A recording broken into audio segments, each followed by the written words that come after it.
Olá pessoal, bom dia a todos. É uma satisfação novamente estar aqui com vocês nesse sábado, onde a nossa convidada é especialíssima e tenho certeza vai tirar muitas dúvidas nossas e vai diminuir a ansiedade de todos nós, porque vou perguntar quem não tem ansiedade, né? Cindy, muito obrigado por você ter vindo. Fique à vontade para dar umas palavras para quem está nos assistindo, né? Sim, Bom dia, meu nome é Cindy, eu sou psicóloga, sou especialista em terapia cognitivo-comportamental e eu tô aqui para tirar as dúvidas de vocês sobre ansiedade, sobre psicologia, né, que é um tabu aí para muita gente. Tem muitas dúvidas em relação a isso. Eu recebo muito, né, tanto no consultório quanto nas redes sociais também, né? Sou bem ativa nas redes sociais, então eu tô sempre ali e sempre tem uma dúvida ou outra. Sim. E aí esse programa, né, do Dr. Lauro, eu achei uma ótima oportunidade mesmo da gente tirar essas dúvidas e atingir mesmo essa informação para o maior número de pessoas. O objetivo é esse. Sim. Cindy, como forma de agradecimento por você ter vindo hoje, vou te dar um presente, porque pelo que eu já vi nas suas redes sociais, eu acho que você vai gostar. Que delícia! Aqui um presente para vocês. Olha, é rosa. É rosa. Minha cor. Eu sei. Que legal, obrigada. Aqui atrás, ó, vou te ajudar aqui, ó, pode abrir. Deixa eu Vamos abrir. Lá. Que surpresa, gente. Surpresa. Eu vejo aí que você gosta mesmo. Eu gosto, é a minha marca pessoal. Eu tenho pacientes que me dão até comida rosa. Comida rosa. Cindy, eu vi isso aqui e eu lembrei de você. Ai, que lindo! Ai, eu amei. Vou mostrar pro pessoal. A gente é café, eu amo. Eu amo, gente. Eu sou viciada em café. Eu cheguei aqui e já pedi um café. Já tomamos um café. Eu ia falar ainda, nossa, que xícara bonita. Que delícia, obrigada. Que bom, eu adorei. Adorei essa caixinha. Isso aí. Vou guardar usar com muito carinho. Sim. Obrigada. Adorei, obrigada. De nada, sim.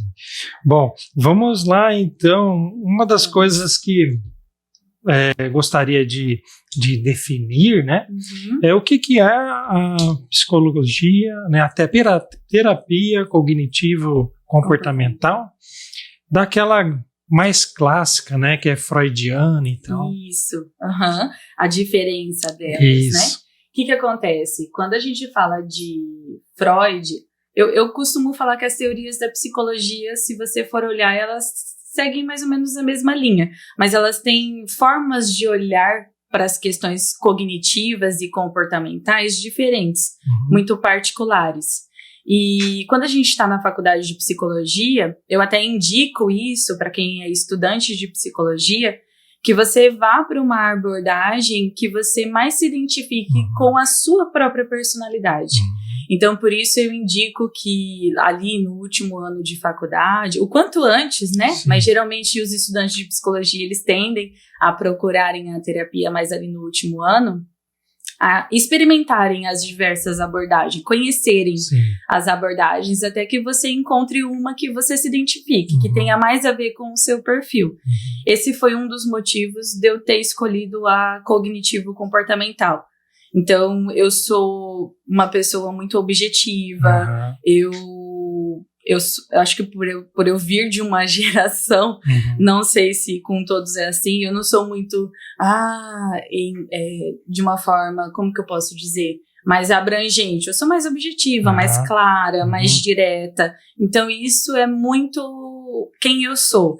E a cognitivo-comportamental, ela traz um pouco dessa linha.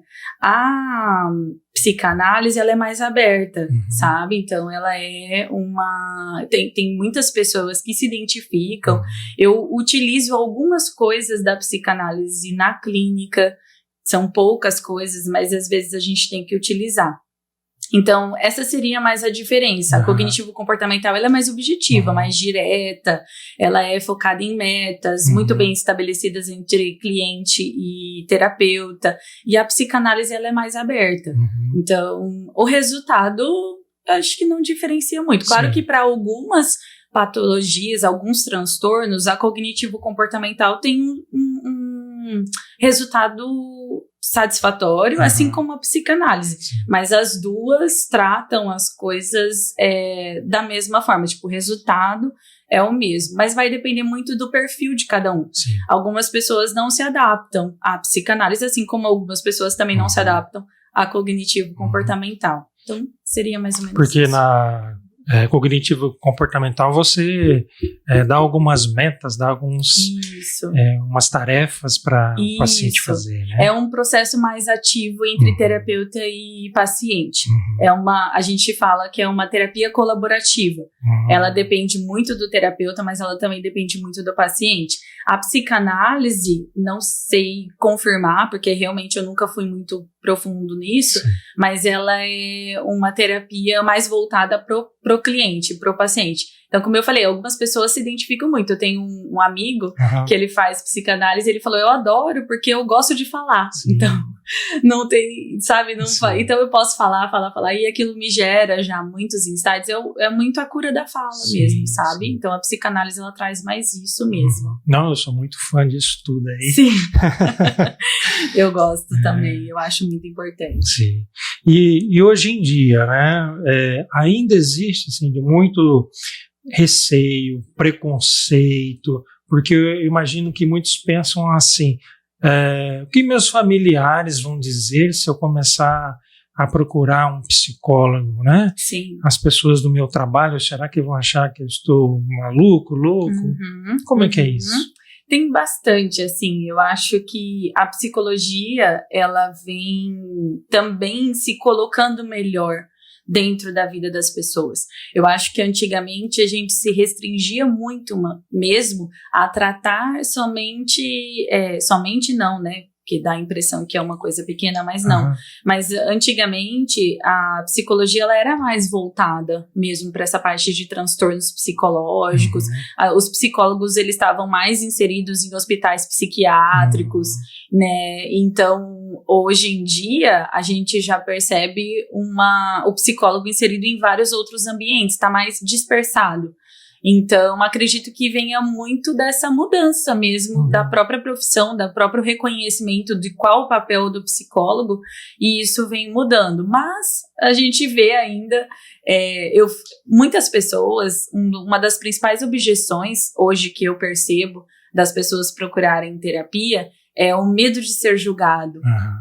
Né, o medo de ter um julgamento, o medo de o que eu disser vai sair. Então, por exemplo, a gente que vive numa região, né, Sinop, que tem muitas cidades pequenas em volta, eu já recebi muitas demandas do tipo, eu venho às vezes ali de colíder, dessas cidades menores da nossa região, eles vêm para Sinop ali para fazer, não, eu vim porque eu conheço a psicóloga, ou eu tenho medo da psicóloga que eu conheço, porque todo mundo se conhece, né? Verdade. Então aí eles têm esse receio do que eu disser vai acabar saindo daqui e tudo mais, e um medo de julgamento. Então, a gente tem um código de ética, no código de ética consta que sigilo e privacidade, e uma coisa que eu sempre falo para as minhas supervisandas também, que a dor do paciente, então, o medo de ser julgado, de que, às vezes o meu problema não é tão importante assim, às vezes, ou eu falar uma coisa que vergonhosa, o que ela vai pensar de mim? Então, muito desses medos, eu geralmente costumo utilizar na clínica, no sentido de, assim, percebe que talvez seja essa forma de você se relacionar com as outras pessoas em volta de você. Se você tem medo do que eu, como sua terapeuta, penso, sendo que eu tô aqui como sua terapeuta, com um código de ética seguindo, será que é comigo? Ou será que essa é a forma com a qual você se relaciona com as outras pessoas? Então, muito desses medos, eles, na verdade, quando chega lá na terapia mesmo, tem mais a ver com a pessoa do que com a própria terapia, sabe? Entendi. E acho que uma das coisas mais recorrentes aí na clínica é o sintoma de ansiedade, né? Muito, muito. Como a gente sabe porque a ansiedade é um sentimento normal nosso, né? Como que a gente sabe que nós estamos no nível de ansiedade normal ou se já é uma ansiedade patológica? Quando isso começa a trazer prejuízos para as áreas da nossa vida, profissional, social, que entra muito nessa parte de relacionamento, nas nossas atividades. Então, quando você começa a perceber que a ansiedade tem impedido você de sair de casa, de conversar com alguém, de produzir no seu trabalho, de estar ali no seu trabalho produzindo. Então, quando isso começa a trazer, ou para a sua saúde física também, né? Então, aí, a saúde mental é uma junção de saúde física, emocional e social. Certo. Então, quando você perceber prejuízos nessas 3 áreas, fisicamente, então, fisicamente, muitas vezes a pessoa, ela acha que ela está tendo um infarto, ela acredita que está acontecendo alguma coisa, que ela vai morrer, ou ela começa a comer compulsivamente e o peso dela aumenta, ou às vezes o peso da pessoa diminui, ela dorme mais, ela dorme menos, ela já não está mais tão produtiva no trabalho, ela passa ali constantemente preocupada no trabalho, ao invés de realmente produzir, ela não tem vontade de sair da cama para ir trabalhar, ou ela está tendo explosões de raiva, isso também é um sintoma bem presente de uma ansiedade elevada. Então é isso, quando você começa a perceber que tá trazendo prejuízos para essas 3 áreas, fisicamente, socialmente e emocional. Aí é uma ansiedade, um sinal amarelo, eu diria assim, da ansiedade. Ainda não é um sinal vermelho, mas é um sinal amarelo. Interessante você falar nessa compulsão alimentar, né? Sim. Então ela é um sintoma que dentro da ansiedade, né? Isso. Seja o comer demais, como também a anorexia, por exemplo. Isso, exatamente, é muito comum, porque a ansiedade, ela, quando a gente fica ansioso, os nossos mecanismos que não são utilizados, porque a ansiedade é um sisteminha de luta e fuga. É diante de uma situação de perigo real, a ansiedade normal. É esperado que a gente se sinta ansioso para a gente poder lidar com aquela situação, para a gente poder se defender, se proteger, fugir, né? Então, eu gosto de dar o exemplo de quando você está na rua e um cachorro começa a correr atrás de você. A ansiedade ali precisa agir. E aí, o que vai acontecer? Com a velocidade do sangue correndo no nosso corpo, alguns mecanismos vão ficar secundários. E um deles, por exemplo, é o nosso metabolismo. O metabolismo, ele dá uma parada do tipo, eu não preciso digerir o almoço se eu tô fugindo de um leão faminto. Eu não preciso fazer isso, né? Então, o nosso corpo, ele entende isso e ele desliga alguns sistemas. Algumas pessoas encaram esse desconforto estomacal como fome, e por isso elas comem compulsivamente, porque elas sentem aquele desconforto, eu devo estar com fome. E aí elas comem para aquilo também trazer um prazer, porque comer é prazeroso. Então aí elas comem para aquilo trazer um prazer, às vezes produzir hormônios de prazer, e às vezes elas têm uma sensação de que aquilo vai fazer com que a ansiedade baixe. E realmente ali, naquele momento, baixa. Mas as consequências para aquilo podem ser desastrosas. Assim como pessoas que param de comer. Então, como desliga, mexe com o nosso metabolismo, com o nosso organismo, algumas pessoas não conseguem. E aí tem o trancar a garganta, não conseguem engolir, ficam com a garganta fechada. E aí elas param de comer. Então, essa exposição a essas situações, elas geram mesmo. Então, aí tem essa mudança no comportamento alimentar da pessoa. E é incrível como, quando o paciente está em crise de ansiedade, né, igual nós estávamos falando, gera sintomas e sinais físicos mesmo, como palpitação, né? Pode até aumentar um pouco a pressão temporariamente, rubor, e aquela sensação de morte iminente, né? Isso aí você também tem muito relato de paciente. Bastante. Então, eu costumo falar que a ansiedade, muitas pessoas acham como a minha abordagem ela é cognitivo-comportamental, então eu gosto muito de olhar para a parte cognitiva e para a parte comportamental. E quando a gente fala para a questão comportamental, como que a pessoa costuma se comportar quando ela está ansiosa, quando ela está com esses sintomas? Ela tem duas comuns formas que as pessoas costumam se comportar. Umas ficam mais agitadas, então elas tendem a ser mais explosivas, a agirem impulsivamente quando elas estão com esses sintomas físicos. Então elas agem impulsivamente, elas são agressivas com as outras pessoas ou com as situações. E algumas pessoas paralisam.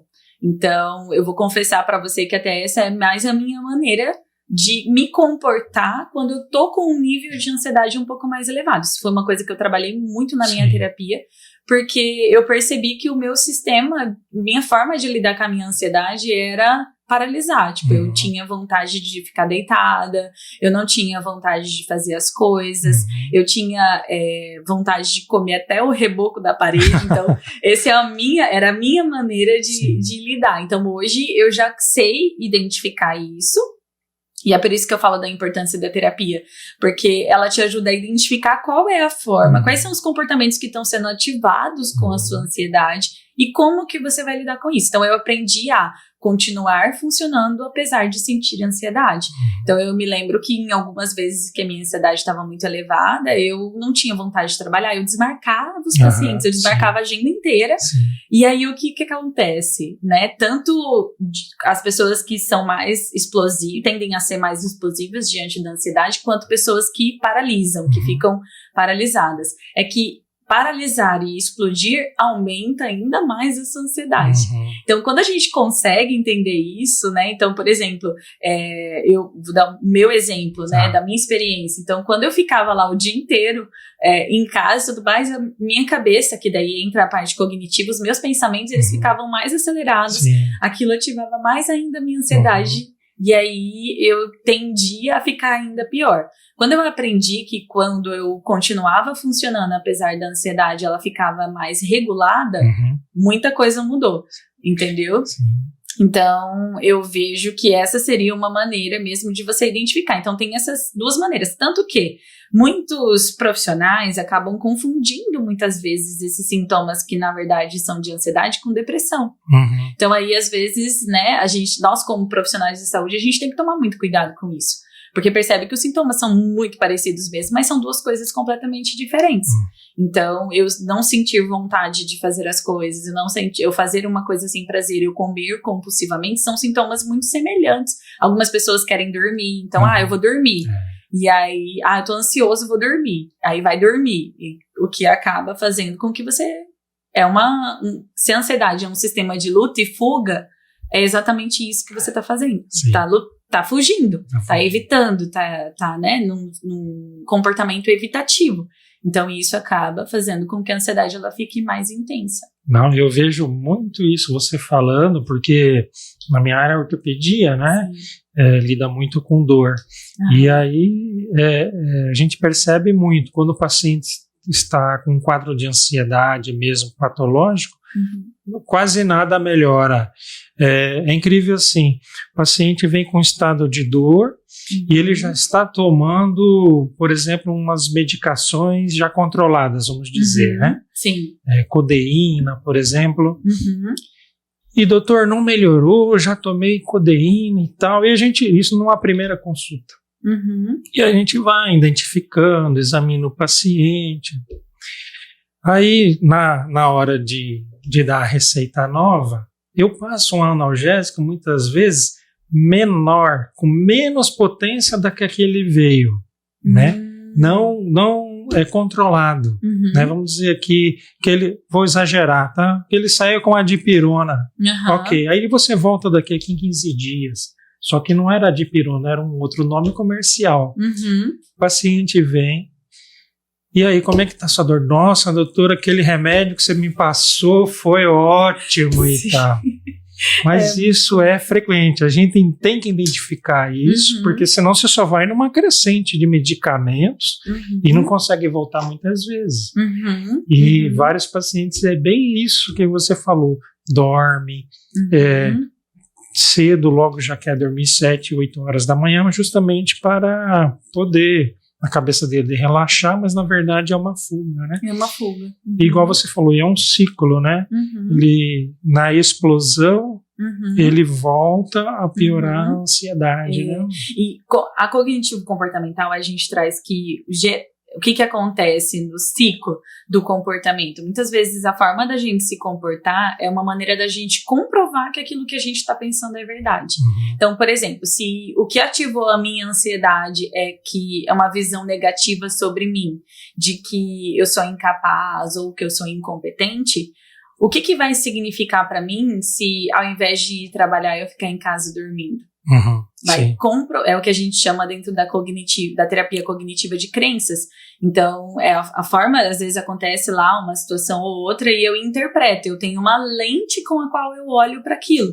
E aí, os nossos comportamentos, isso foi um estudo desenvolvido por Beck, ele confirma que aquilo que a gente está pensando é real. É como se aquilo que a gente estivesse pensando fosse realmente aquilo. E aí o nosso comportamento é para comprovar.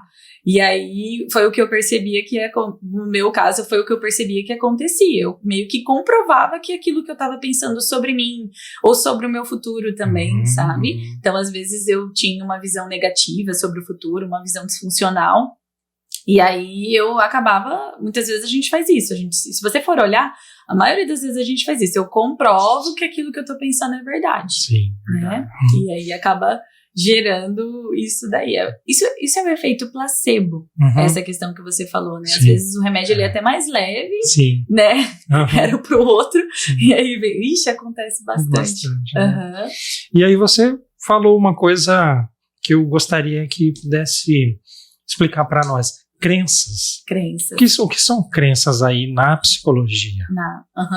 Então, a terapia cognitivo-comportamental, ela traz que ocorrem situações, então a gente está aqui, estão ocorrendo situações que são situações externas, situações de questões externas, e todas essas situações a gente tem uma forma de interpretar elas, né? Então, que é o que a gente chama na cognitivo-comportamental de pensamentos automáticos, né? Então, esses pensamentos automáticos, eles são funcionais, ou seja, eles funcionam, trazem emoções e comportamentos que são funcionais, como eu falei, que funcionam ali naquele ciclo, ou eles podem também ser disfuncionais. E aí, eles trazem emoções e comportamentos que são inadequados, e emoções também que acabam sendo inadequadas. Então, para terapia cognitiva, aquilo que nós pensamos influencia em como a gente se sente e em como a gente se comporta.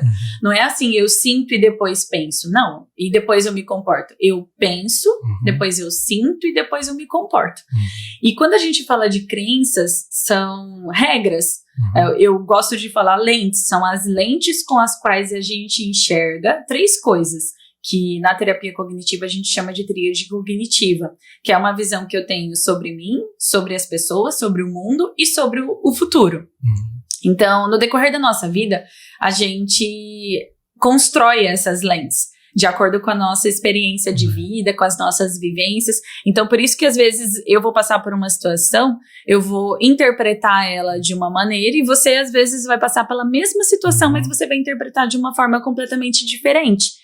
Porque a lente com a qual você vê as pessoas e você vê o futuro é diferente da minha, porque nós tivemos experiências e vivências diferentes. Então, as crenças são como se fossem regras relacionadas a essas 3 coisas. Então, se eu cresci ali e, por exemplo, né, um exemplo, se eu cresci achando que o futuro é catastrófico, que o futuro que eu não tenho que...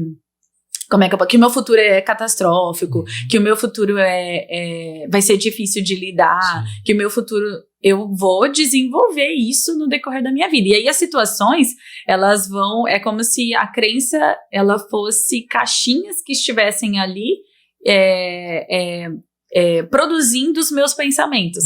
Então, aí, a mesma coisa com relação a nós mesmos, o exemplo que eu dei. Então, se eu tenho uma visão negativa sobre mim, construída no decorrer da minha história e tudo mais, então as situações, elas vão fazer com que meus pensamentos automáticos, eles vão naquelas caixinhas e vão trazer isso.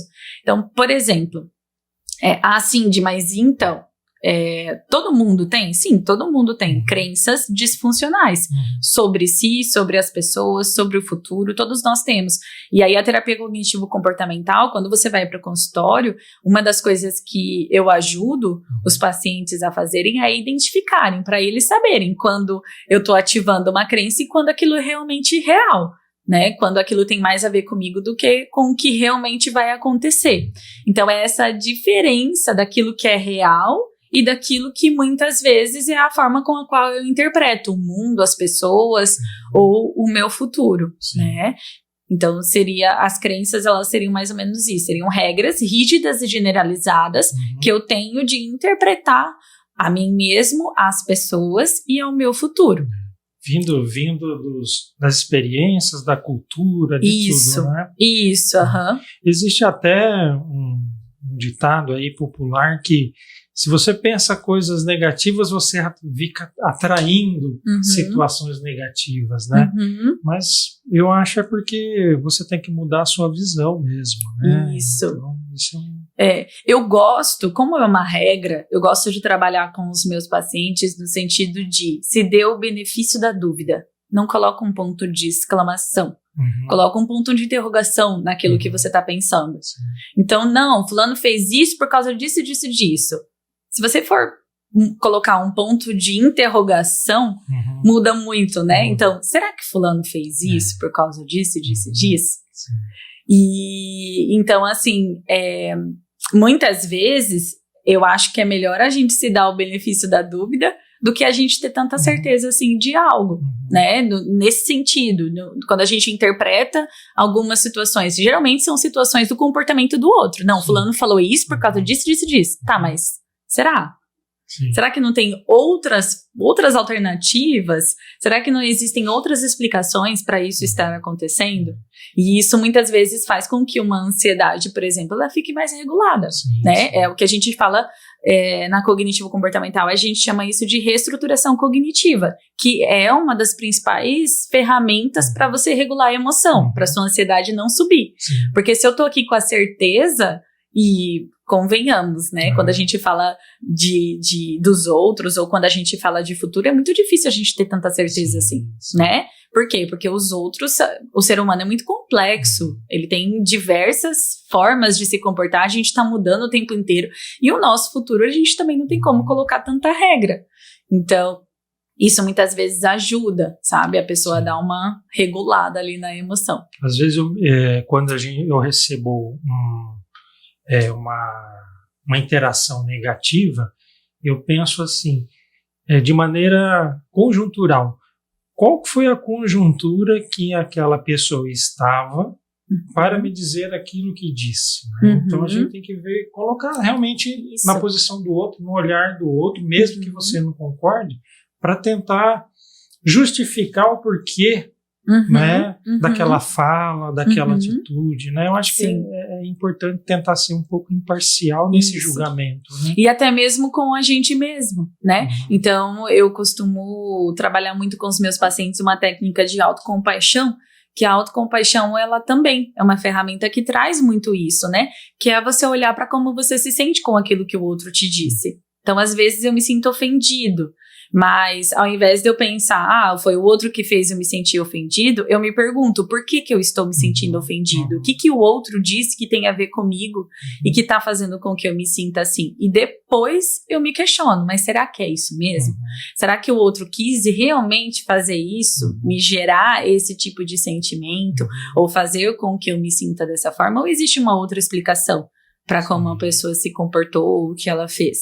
Então, às vezes também eu reconhecer que eu tenho maneiras, que algumas coisas que o outro faz às vezes me machucam, mas eu também dar esse benefício da dúvida para outra pessoa, né? Acho que são ótimas estratégias mesmo, você olhar o contexto, tá, mas será que é isso mesmo? Deixa eu me afastar um pouquinho aqui da situação para eu poder olhar para isso de uma outra maneira. Sim. Falando desses pensamentos negativos, né? Hoje é bem comum a gente utilizar a palavra de se vitimar, vitimização, né? A pessoa se vitima, né?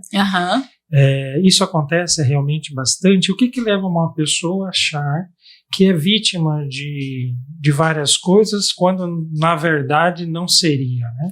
A dificuldade de assumir os erros.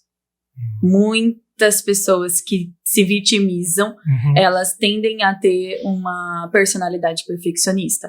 Porque é tão difícil para mim admitir que talvez eu faça parte dessa situação difícil, que talvez eu esteja errando, e aí isso muitas vezes faz com que ela se vitimize. Então isso é muito comum acontecer em pessoas que têm essa dificuldade de assumirem o próprio erro, né?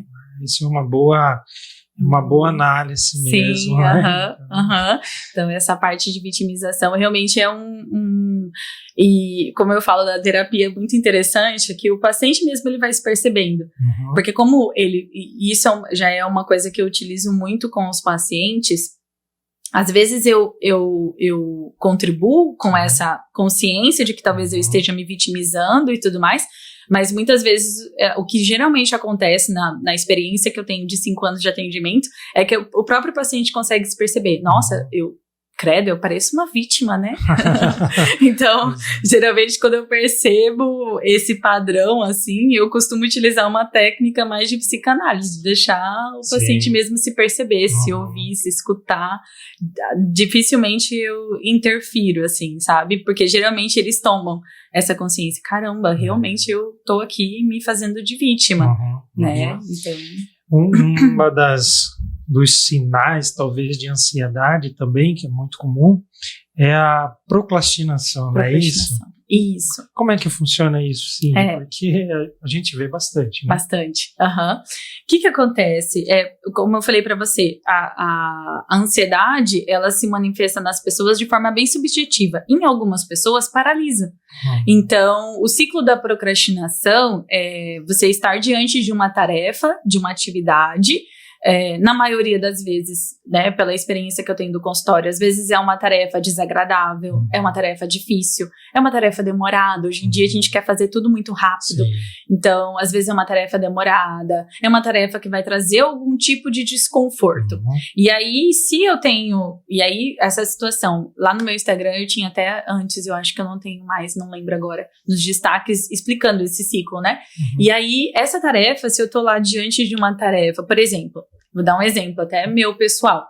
Eu não gosto de fazer a parte financeira do consultório. Imagina, eu sou psicóloga, né? Um dos motivos de eu ter escolhido psicologia foi que eu não gosto de matemática.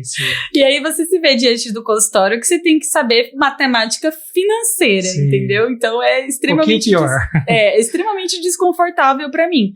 Ou seja, eu tenho uma tendência a procrastinar essa atividade, porque ela é desconfortável. Né? E por que isso acaba acontecendo muitas vezes? Porque eu tenho uma forma de encarar aquilo, no sentido de é desconfortável, vai demorar, eu não vou saber fazer, isso é uma coisa que aparece muito, eu não vou saber fazer, e aí é onde eu chamo a atenção para as crenças. Ativa qual crença?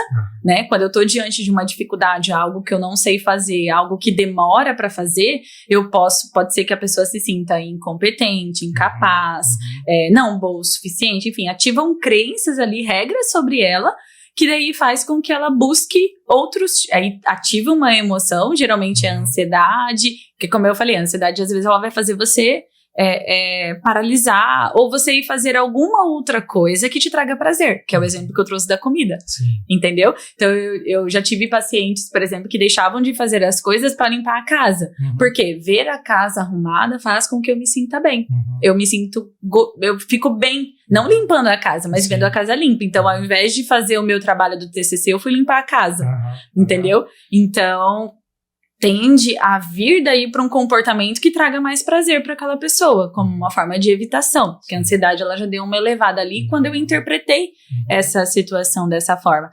E aí, o que acontece? Quando eu deixo de fazer, ativa de novo, comprova que aquilo que eu pensei é verdade. Tá vendo como você não consegue? Tá vendo como você não é capaz? Tá vendo como isso realmente é uma coisa que não é pra você?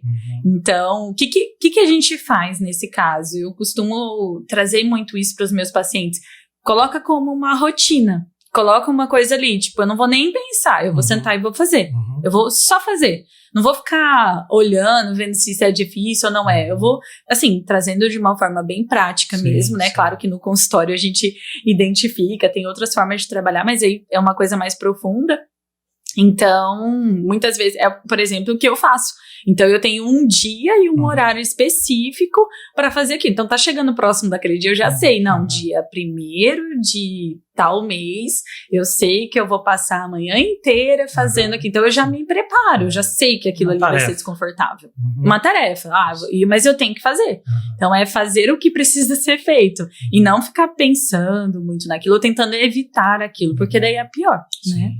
E me diz uma coisa, muitas dessas alterações, distúrbios, realmente vêm da infância? Tem traumas da infância, ou quais são os principais que podem gerar aí essa ansiedade no futuro? Existe a predisposição biopsicossocial, né? Então, existe uma predisposição biológica. Então, por exemplo, né? Os meus pais fumam. Óbvio que quem fuma, quem tem o comportamento... Claro que tem também, há uma época atrás, na época deles, era uma questão de comportamento social, mas a gente sabe que muitas das pessoas que fumam, que fazem uso de algum tipo de droga e tudo mais, são pessoas propensas a terem um nível de ansiedade mais alto. Então, logicamente, eu também vou ter um pouquinho, né? Então, então eu sei que eu tenho uma predisposição biológica para aquilo, mas ainda assim a gente tem o fator psicossocial. Então, psicológico, o fator psicológico daí vem muito das crenças, entra aí as crenças, a forma com a qual eu interpreto o mundo, e aí tem a ver com as minhas vivências, já foge daquilo que é interno e vai para algo que é externo. E a gente tem o fator social, né? Então, socialmente falando, a gente sabe que o que seria esse fator social? A questão das mudanças que a nossa sociedade vem sofrendo. A pandemia, né? É uma mudança, então sofreu uma mudança. Se eu tenho uma predisposição, se no decorrer da minha vida eu fui vivenciando experiências que me ativaram muito aquela ansiedade, e socialmente eu estou vivendo um momento de muita mudança, de muita adaptação, acho muito difícil a gente não se sentir ansioso, né? Então seria mais ou menos isso.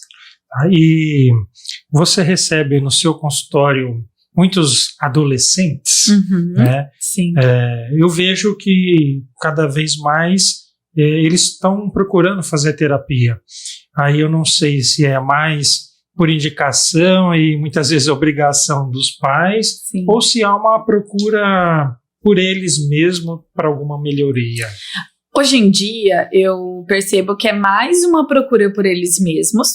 Então, eu acho que as redes sociais, né, elas trazem muito isso. Como eles estão consumindo muito conteúdo, né, o tempo todo eles estão lá nas redes sociais, TikTok, Instagram, enfim, eles têm uma tendência a terem mais acesso a algumas coisas. Então, hoje você vê Reels lá com sintomas de ansiedade, você vê Reels com sintomas de autismo e tal, e eles às vezes se identificam com aquilo e falam, o que tá acontecendo?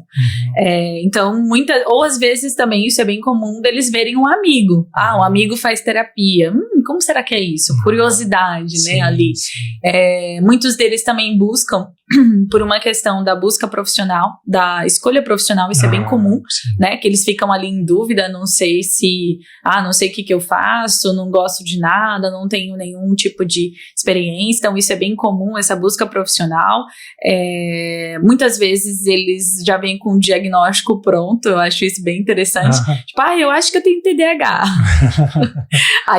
Mas aí eles ficam lá, maratonam uma série em um dia, assistem 27 episódios. Aí eu trago, né? É difícil ter TDAH e assistir 27 episódios em um dia, ficar ali concentrado, né? Então, geralmente, é mais ou menos isso que traz eles. A obrigação dos pais, às vezes, acontece também. É comum, assim, também, às vezes acontecer os pais, tem que fazer terapia, isso e aquilo, mas é mais raro acontecer. Eu, pelo menos, levando em consideração a minha experiência, pouquíssimos aconteceu dessa forma. A maioria são eles que pedem. Então, geralmente, na primeira sessão com os pais, eu pergunto, o que trouxe esse adolescente para terapia? Ah, ele que me pediu. Ele que me pediu, falou que precisava de ajuda e tal, e por isso eu vim trazer. Deixa eu te fazer uma pergunta um pouquinho fora do contexto, mas que é uma coisa que é bem corrente aí. Em relação à personalidade, que pergunta-se assim, os opostos realmente se atraem? As pessoas opostas se atraem? Ou, na verdade, são os semelhantes que acabam tendo um significado maior para o futuro? Sim, eu falo que podem até se atrair, mas conviver é um desafio, né? Não falo que não dá certo, porque se eu for falar isso, eu vou estar generalizando, né? Afinal de contas, deve ter vários casais aí, várias pessoas que mesmo sendo opostas, funcionam, né? Mas o que acontece? Na convivência ali do dia a dia, se você é muito diferente da outra pessoa, você vai precisar flexibilizar muito mais.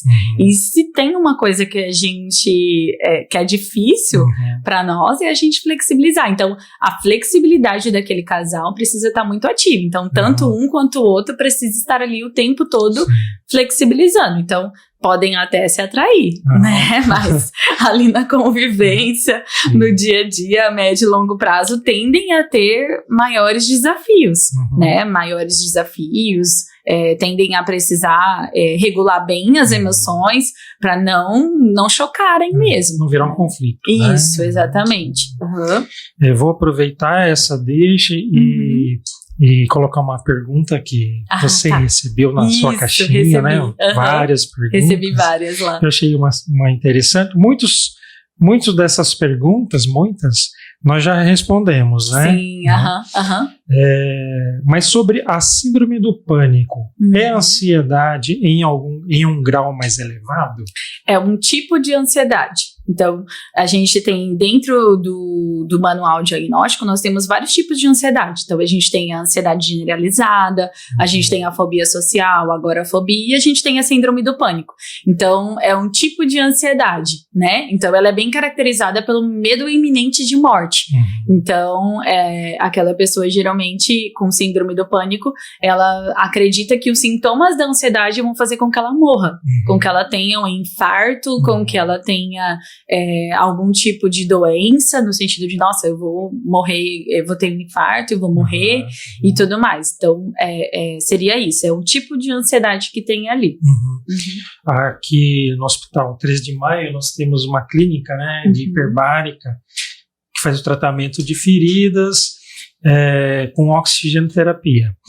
E aí, o paciente, para receber essa terapia, ele entra dentro de uma câmara, uma câmara hermeticamente fechada.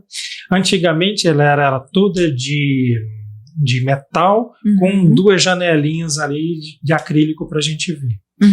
Hoje, ela é toda em acrílico. Por que eu estou dizendo isso? Melhorou muito a sensação de claustrofobia. O paciente entrar dentro da câmara e ficar ali 1h30 fazendo sessão. E por isso que eu pergunto, e foi muito bom, porque muitos pacientes nossos, a gente percebe que tem a síndrome do pânico ao entrar mesmo nessa máquina que você consegue ver tudo lá fora e tal. Dá uma dica para nós aí da clínica, como a gente pode, assim, lógico, fazer uma primeira abordagem para acalmar o paciente, porque realmente muitos não conseguem fazer e perdem o benefício desse tratamento. Sim. Muitas vezes a gente realmente encaminha para fazer a terapia, né? Só que geralmente esses pacientes precisam iniciar logo e em média, assim, de quanto tempo o paciente consegue se compensar de um quadro desse de síndrome do pânico? De síndrome do pânico. Eu falo que o tratamento, ele dura ali, depende de pessoa para pessoa, depende de muitos fatores, né? É muito difícil a gente estabelecer assim, mas o tratamento, ele gira em torno de 1 ano a 1 ano e meio. Então, desde que o paciente esteja muito engajado também com o processo, né? Então, eu sempre falo que a terapia, ela é um trabalho colaborativo. Então, se o paciente... Eu percebo isso muito na clínica. Então, aquele paciente que não falta nenhuma sessão, que realmente se propõe a fazer as atividades que são propostas na terapia, a ter mudanças no comportamento, nos hábitos, a realmente estarem ativos no processo da terapia, com 1 ano e meio, geralmente, o paciente não sente mais a necessidade de estar ali na terapia, né? Em relação à claustrofobia, né, o que acontece? Ela tá dentro ali da agorafobia. Ela tá mais ali na agorafobia, porque o que é a agorafobia? É um pânico, um medo de não ter o controle das coisas. Então, imagina, dentro de uma câmara, você não tem realmente controle nenhum, né? Nenhum não, mas você tem muita coisa ali que não tá dentro do seu controle. Então, aí você tem uma tendência a se sentir mais ansioso ali naquele momento. Então, às vezes, algo que cause distração para essa pessoa é algo que funciona muito bem. Então, alguns pacientes meus, eu trabalho muito essa questão da gente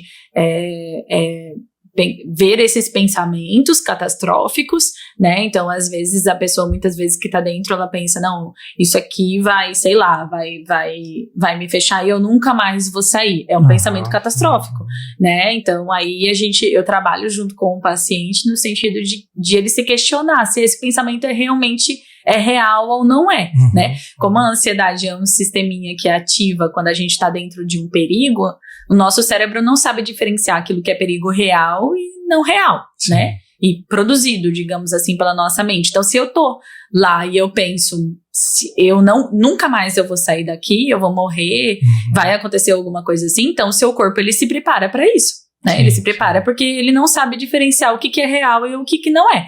Então, essa reestruturação cognitiva é mais no sentido de que, será que isso é real mesmo?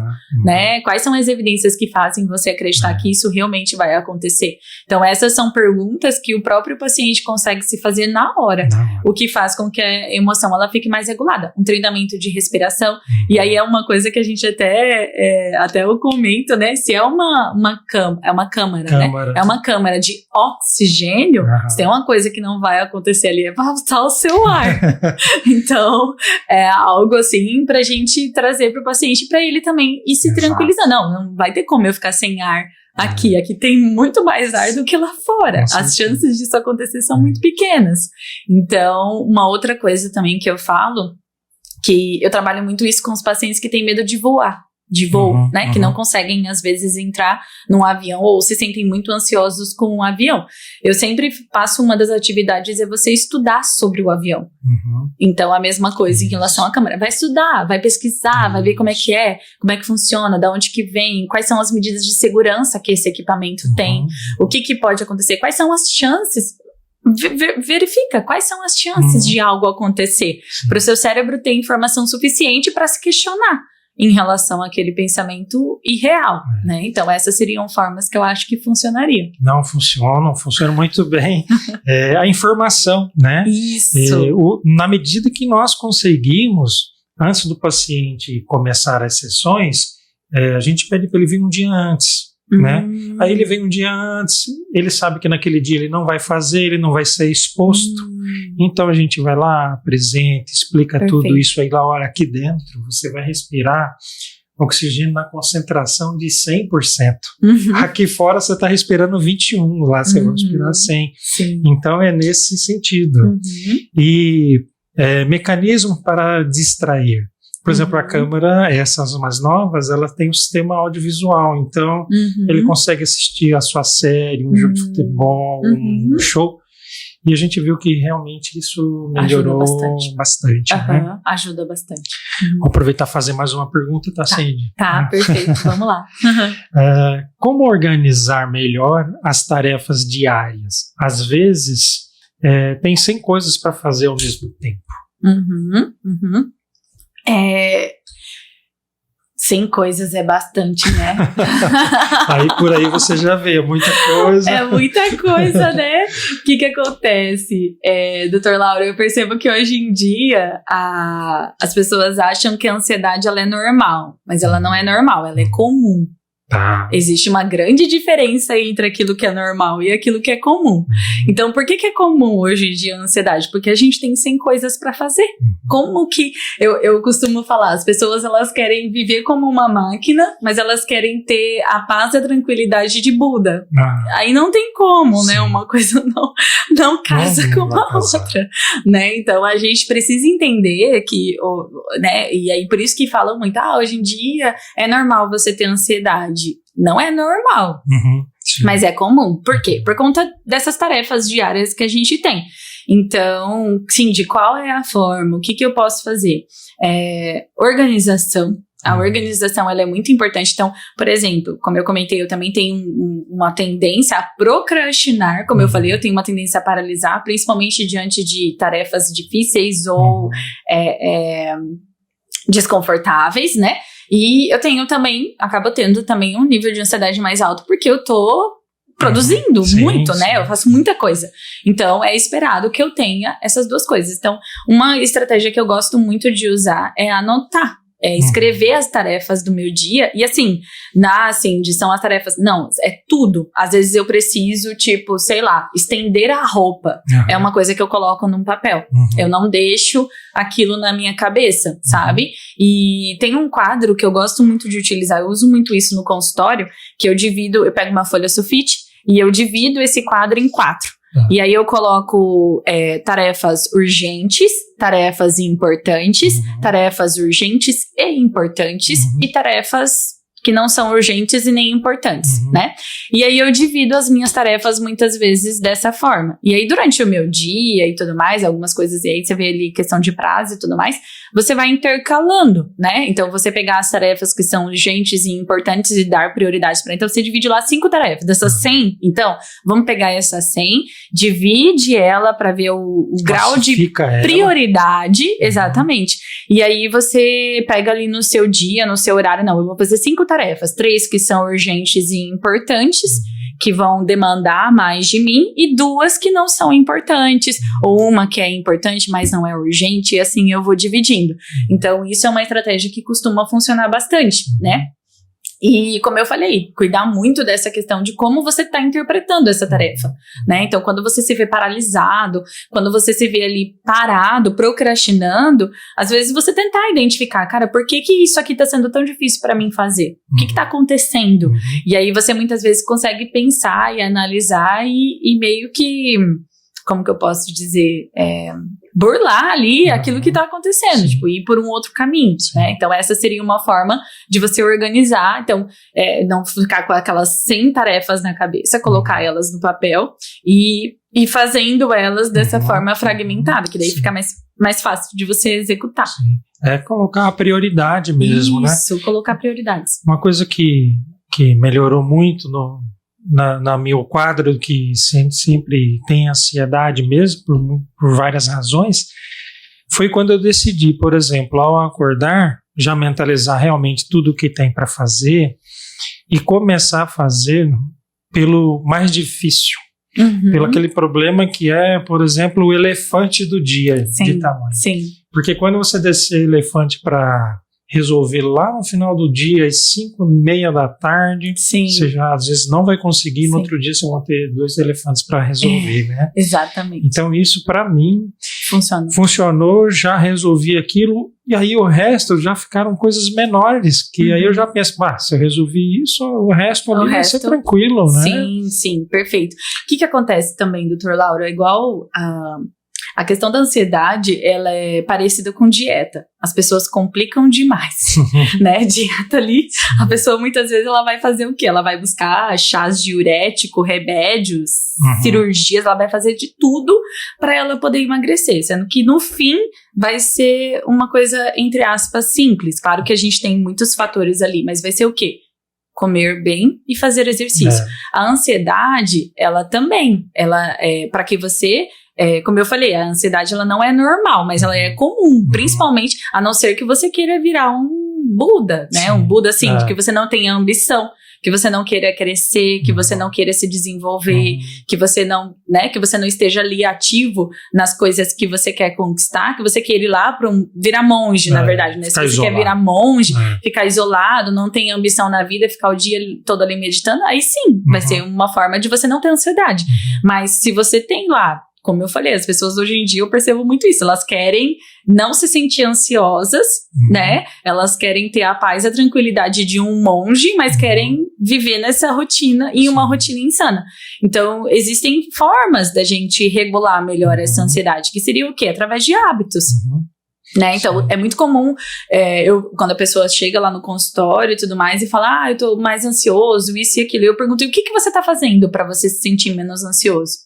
Na maioria das vezes as pessoas respondem nada, né? Sim. Então esperam continuar naquela rotina insana de uma coisa atrás da outra, uma coisa atrás da outra, querem fazer cada vez mais coisas e não se sentir ansiosas. É contraditório.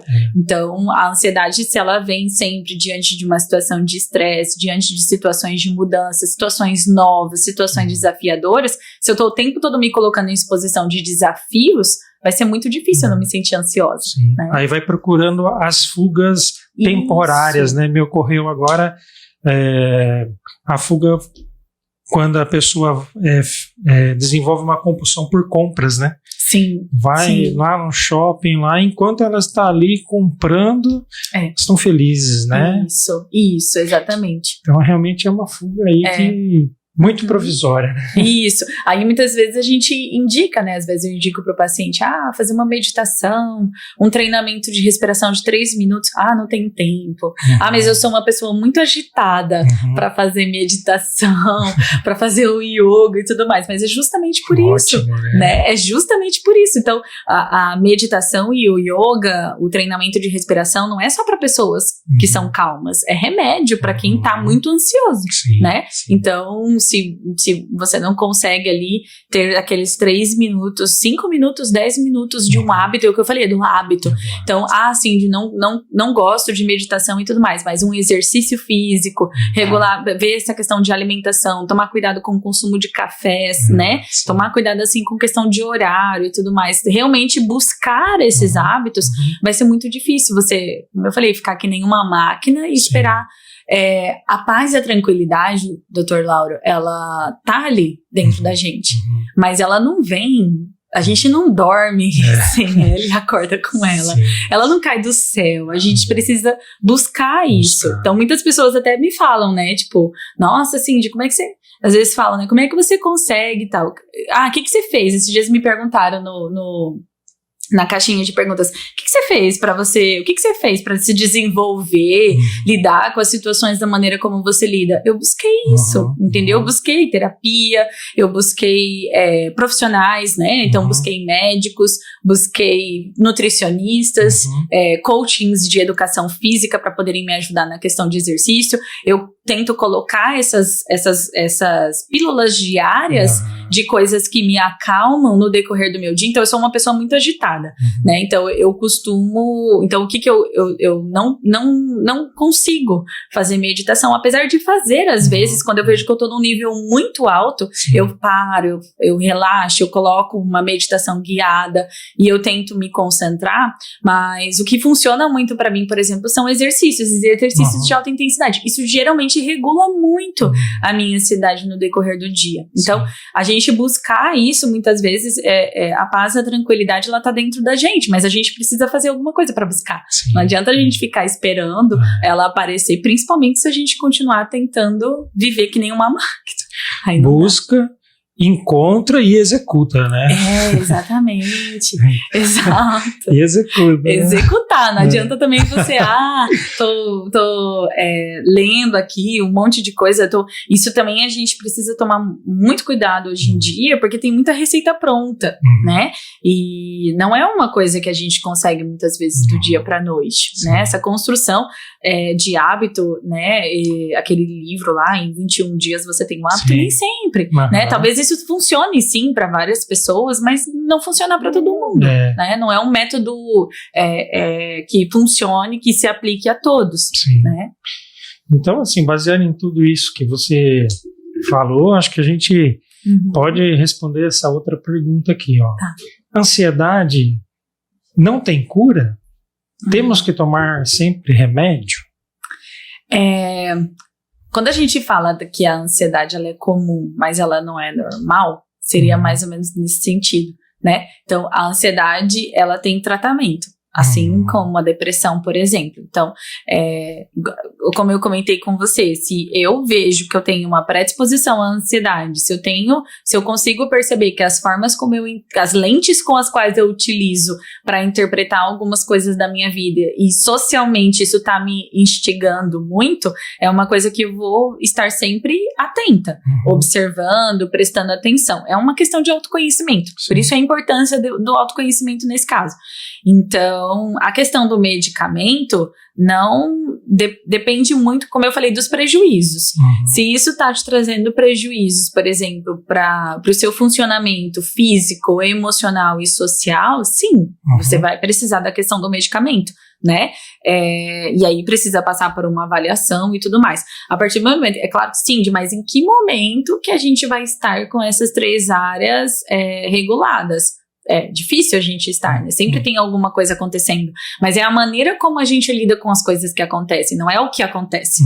Então, a questão da cura não tem cura, tem tratamento, é uma coisa que se você tem, você vai precisar estar sempre ali se regulando, se observando, se olhando, analisando, vendo o que faz sentido para você, o que não faz, inserindo hábitos, como eu falei, não adianta você querer ter uma vida super corrida e não esperar que a ansiedade venha, que você fique muito em paz e tranquilo nisso. Então, digamos assim, você paga o preço de uma escolha que você faz, né? Então, por exemplo, o exemplo que eu trouxe da questão financeira, eu poderia não fazer a parte financeira. Então, então não vou trabalhar com clínica, mas eu escolhi isso, é uma coisa que é uma decisão minha, então eu preciso lidar com isso de outras formas. Então, isso seria, para mim, um tratamento. E a questão do medicamento é mais quando traz mesmo algum prejuízo nessas 3 áreas significativo. Aí eu acho que aí é importante essa questão do medicamento. É uma vigilância constante, né? A gente tem que se policiar constantemente, né? E foi legal isso que você falou da parte financeira, que você poderia simplesmente terceirizar o serviço. Isso. Mas você resolveu, não, eu vou encarar até como um exercício, isso. Né? Então, não ficar delegando as tarefas às terceiros e quartos. Sim, realmente tentar por si resolver, né? Isso, seria uma outra opção, realmente, né? Mas a partir do momento que eu escolho, eu decido eu fazer isso, eu cuidar disso, então aí é algo que ajuda. Cindy, gostaria de agradecer você novamente por ter vindo aí. Eu que agradeço. Assim, foi muito esclarecedor, né? E gostaria de te dar mais um presente, né? Para você. Nossa, quanto presente! Para você adoro. Realmente não esquecer desse dia que veio. Querido! Que legal! É um certificado. Que legal. Obrigada, doutor Lauro. Foi um prazer. Nossa, eu adoro conversar. Eu sou suspeita, sabe? Eu adoro falar sobre isso. Adoro falar sobre psicologia, sobre esses pontos. Eu acho bem importante. Obrigada. E assim, na parte médica, né? Eu sempre gosto de tentar fugir do estritamente técnico, né? Sim. Porque a ortopedia é bem técnica muitas vezes. Por exemplo, a traumatologia. O paciente caiu, fraturou. Tem que operar? Não tem que operar. É gesso, uma haste. É muito objetivo. Foi uma das formas, uma das especialidades que eu resolvi escolher foi essa, porque ela é objetiva muitas vezes. Né? Mas, assim, depois que você descobre que o subjetivo, entre aspas, ajuda e complementa demais, você sempre mantém a sua prática clínica. Sim, né? Exatamente. Eu gosto muito também eu falo que eu tenho às vezes eu até tomo cuidado para não ser tão tão informal em algumas coisas, sabe? Sim. Apesar de achar que eu sou também um pouco do formal, mas eu gosto também dessa linguagem de fácil acesso. Sim. Eu gosto de explicar para as pessoas como aquilo acontece de uma maneira que elas realmente entendam. Igual a gente falou, a informação, ela faz muita diferença, né? Mas para que a informação ela seja realmente internalizada pela outra pessoa, precisa estar de uma forma com que ela realmente consiga alcançar isso, consiga entender isso, né? Cindy, suas palavras finais aí para todo mundo que nos assistiu, lembrando que vai ficar no Spotify, né? Sim, vou compartilhar. Por completo, sim. Não só o áudio, o vídeo. Né? Então, vai ficar o vídeo também. Vai ficar que o legal. Vídeo. Eu queria agradecer todos vocês que estiveram aí, agradecer ao Dr. Lauro também, o pessoal que está aqui do lado de cá, ajudando a gente. Eu gosto, como eu falei, eu gosto muito de falar sobre isso. Qualquer dúvida que vocês tiverem, eu estou à disposição, Dr. Lauro também, né, Dr. Lauro? Então, gostaria de agradecer mesmo a oportunidade, esse bate-papo, foi muito bom. Tá bom. Pessoal, um ótimo sábado para vocês e as caixinhas de pergunta vão estar ativas aí, sim. Fiquem à vontade para comentar e, enfim, nos ajudem a fazer o podcast que é para vocês, tá bom? Muito obrigado, bom sábado.